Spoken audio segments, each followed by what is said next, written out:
Comment interpréter l'indice Big Mac?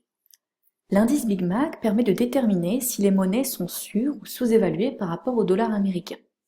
Cet indice est basé sur la théorie de parité de pouvoir d'achat, ou PPA, selon laquelle les taux de change sur le long terme sont supposés évoluer pour atteindre un taux qui égaliserait les prix d'un même panier de biens et de services entre deux pays.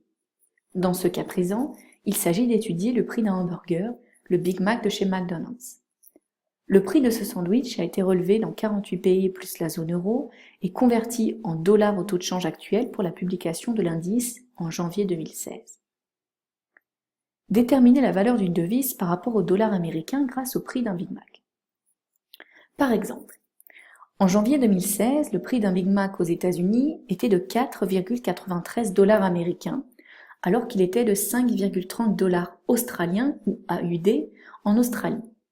Le taux de change sur le marché des changes était de 1,4157 AUD pour 1 dollar américain. Le prix d'un Big Mac en Australie, en partant du prix du Big Mac aux États-Unis, devrait donc être de 6,98 AUD. Nous prenons le prix du Big Mac aux États-Unis 4,93 dollars que l'on multiplie par le taux de change 1,4157. Or, on voit que le prix du Big Mac en Australie n'est pas de 6,98 AUD, mais de 5,30 AUD. Selon l'étude, le dollar australien est donc sous-évalué de 24,06% par rapport au dollar américain. Pour cela, on fait 5,30 moins 6,98 divisé par 5,30. Pour résumer, si le taux de change du dollar américain face à une autre devise sur le marché des changes est supérieur au taux de change implicite, alors la devise sera sous-évaluée par rapport au dollar américain. Inversement, si le cours de la monnaie est inférieur au taux de change implicite, alors la devise est surévaluée par rapport au dollar américain. Les prix des Big Mac des différents pays sont donc convertis en dollars PPA afin de pouvoir faire des comparaisons internationales. C'est toujours en Suisse que le sandwich est le plus cher, 6,44 dollars. La Suède et la Norvège suivent de très près.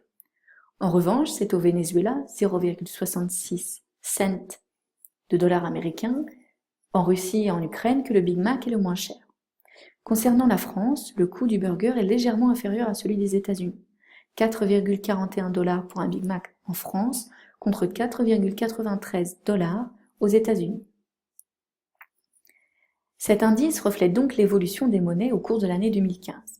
Les économies, fortement dépendantes de leurs exportations de pétrole, ont connu une chute rapide de leurs devises, comme le rouble russe, 69% sous-évalué par rapport au dollar américain selon l'indice, ou le bolivar vénézuélien, 86% sous-évalué. La contraction de la demande chinoise et la surabondance de l'offre de pétrole ont fortement affecté la valeur des exportations des pays comme l'Australie, le Brésil ou encore le Canada, ce qui affecte négativement leur monnaie. Il faut ajouter à cela les décisions de politique monétaire plus ou moins accommodantes des pays. La majorité des devises sont faibles face au dollar américain, qui s'est renforcé par rapport à la décision de la Réserve fédérale de relever ses taux d'intérêt. En décembre 2015, il y a eu une évolution de la fourchette des Fed Funds de 0 à 0,5% à 0,50%, alors que les banques centrales de la zone euro et du Japon sont toujours aussi accommodantes. Selon l'indice Big Mac, l'euro est sous-évalué de 19% par rapport au dollar et le yen de 37%.